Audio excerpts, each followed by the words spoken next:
Congress party అధికారంలో ఉన్నప్పుడు సంవత్సరానికి ఒక ముఖ్యమంత్రి గారికి 5-6 ముఖ్యమంత్రిని మార్చి ప్రజలకి సానుకూలత లేనటువంటి ప్రభుత్వాన్ని అందించినటువంటి ఆ కాలంలో వాళ్ళ పైన యుద్ధం చేసి ఢిల్లీ పీఠాన్ని గజగజలాడించి అధికారంలో తీసుకురావడం జరిగింది. భారతదేశ చరిత్రలో అతి తక్కువ టైంలో ముఖ్యమంత్రి అయినటువంటి జోహార్ నందమూరి తారక రామారావు, జోహార్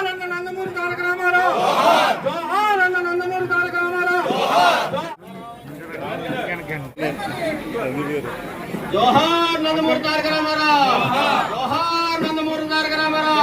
జై తెలుగుదేశం, జై తెలుగుదేశం.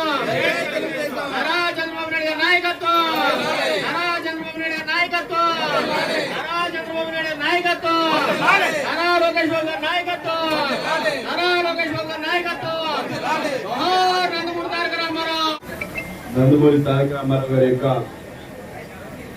101వ జయంతి కార్యక్రమానికి నన్ను నరసాపురానికి మొట్టమొదటిగా జిల్లా అధ్యక్షుడు అయిన తర్వాత నేను వస్తానని 1 వీక్ ముందర తెలియజేసినప్పుడు ఈ కార్యక్రమం పెట్టుకుంటాము, ఆ కార్యక్రమానికి తప్పనిసరిగా హాజరు కావాలని చెప్పి రామరాజు గారు కోరారు.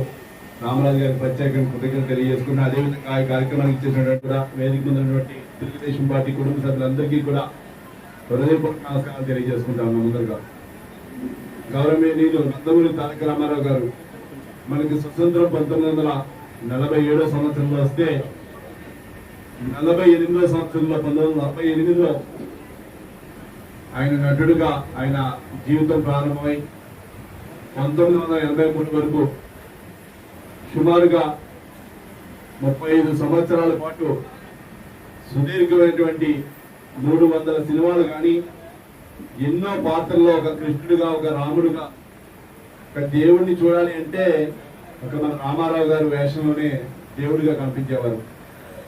అటువంటి వ్యక్తి ఎన్నో కోట్ల రూపాయల ఆదాయాన్ని విడిచిపెట్టి ప్రజలకి సేవ చేయడానికి, అంటే ప్రజలకి సేవ చేయాలని ఎందుకు కోరిక వచ్చింది ఆయన ముందరగా.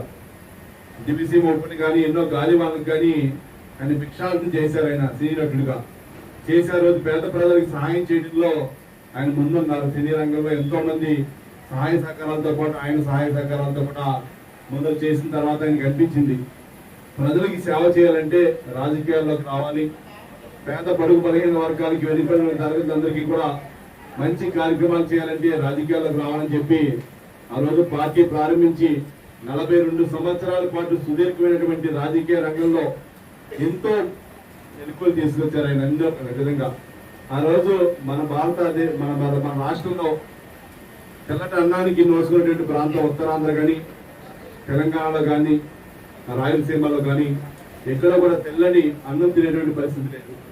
ఆ రోజు కిలో 2 రూపాయల బియ్యం అనే పథకం తీసుకొచ్చి ఆ రోజు ప్రతి ఒక్కరికి కూడా తెల్లటి అన్నం పెట్టడానికి ఒక సివిల్ సప్లైస్ ద్వారా ఇవ్వడం జరిగింది, ప్రతి ఒక్కరికి కూడా రేషన్ ద్వారా. అదేవిధంగా ఆయన ఆడపిల్లలకి అందరికీ కూడా సమాన ఆస్తి హక్కు కానీ, బీసీలకి రిజర్వేషన్స్ కానీ, స్థానిక సంస్థల్లో కానీ రిజర్వేషన్స్ కానీ, పంచాయతీల్లో కానీ అన్నింటిలో కూడా రిజర్వేషన్ కల్పిస్తూ ఎన్నో మంచి కార్యక్రమాలు చేయడం జరిగింది. ఈరోజు వృద్ధులు ఉన్నారు చాలా మంది. ఇందులో కూడా ఈరోజు పెన్షన్ వస్తుందంటే ఆయన ప్రారంభించిన స్కీమ్ 30 రూపాయల్లో ప్రారంభించారు. ఆయన 30 రోజులు నెలకుంటే 30 రూపాయలు, రోజుకు ₹1 కడిగి 30 రూపాయల్లో ఆ పెన్షన్ స్కీమ్ ప్రారంభిస్తే ఇప్పుడు రాబోయే తెలుగుదేశం ప్రభుత్వం 4,000 రూపాయలు కాబోతా ఉంది. గౌరవనీయులు చంద్రబాబు నాయుడు గారు 2,000 వరకు తీసుకెళ్లారు. అట్లా ప్రతి ఒక్క కార్యక్రమం కూడా ఎప్పుడు కూడా ప్రతి వ్యవస్థని కూడా బలోపేతం చేస్తూ గ్రామాల్లో ఉన్నటువంటి నీటి వినియోగం కోసం ఆ రోజు త్రాగునీటి కోసం ఎన్నో ప్రాజెక్ట్స్ తీసుకురావడం కానీ ప్రతి ఒక్కదాన్ని కూడా గౌరవనీయులు మాజీ ముఖ్యమంత్రులు మన ఆరాధ్య దైవం నందమూరి తారక రామారావు గారిని ఎప్పుడు మనం మర్చిపోయేటువంటి వ్యక్తి కాదు. ఆయన స్థాపించినటువంటి పార్టీని ఈ రోజు ఇక్కడ వరకు కూడా చంద్రబాబు నాయుడు గారు కానీ, లోకేష్ బాబు గారు కానీ, అచ్చెన్నాయుడు గారు కానీ ఈ రోజు 2024 సంవత్సరం ఎలక్షన్ లో కూడా అత్యధిక మెజార్టీతో స్థానికంగా ఇక్కడ ఉన్నటువంటి మీ శాసనసభ్యులు ఎవరైతే బొమ్మడి నాయకర్ గారు, అంటే నాయకర్ గారికి వచ్చినటువంటి అవకాశం ఉమ్మడి పొత్తులో భాగంగా ఆ రోజు ఏదైతే గవర్నర్ నారా చంద్రబాబు నాయుడు గారు మాట ఇచ్చారో, ఏదైతే పొత్తులో భాగంగా మనం ఇక్కడైతే స్థానాలు కేటాయించుకున్నప్పుడు ఇక్కడ నుండి రామరాజు గారు కానీ, పవన్ నాయుడు గారు కానీ ఇక్కడ ఉన్న పెద్దలందరినీ కూడా పిలిచైనా మనం ఇలాగా మనం అనుకున్నాము కాబట్టి మనందరం కూడా కలిసికట్టుగా ముందరకెళ్ళి మన ఇక్కడ జనసేన గెలిపించుకోవాలని చెప్పగానే నాయకుడిని గౌరవించి రామరాజు గారు కూడా ఒప్పుకుంటాం. ఆయన అందరినీ కూడా ప్రత్యేకంగా అభినందిస్తున్నాం. ఎందుకంటే అంత క్రితం తెలుగుదేశం పార్టీలో ఇక్కడ మున్సిపల్ ఎలక్షన్ జరిగింది. నేను కూడా ఆ రోజు ఇన్ఛార్జ్ గా వచ్చా కొన్ని వాటికి వచ్చినప్పుడు చూశాను. నేను ఆ రోజు తెలుగుదేశం పార్టీ సహాయ సహకారాలు కానీ జనసేన సహాయ సహకారం ఆర్థికంగా కానీ ఆ రోజు నాయుడు గారు కానీ రామరాజు గారు కానీ రెండు పెద్దలందరూ సహాయ సహకారాలతో చక్కగా చేసుకెళ్ళడం జరిగింది.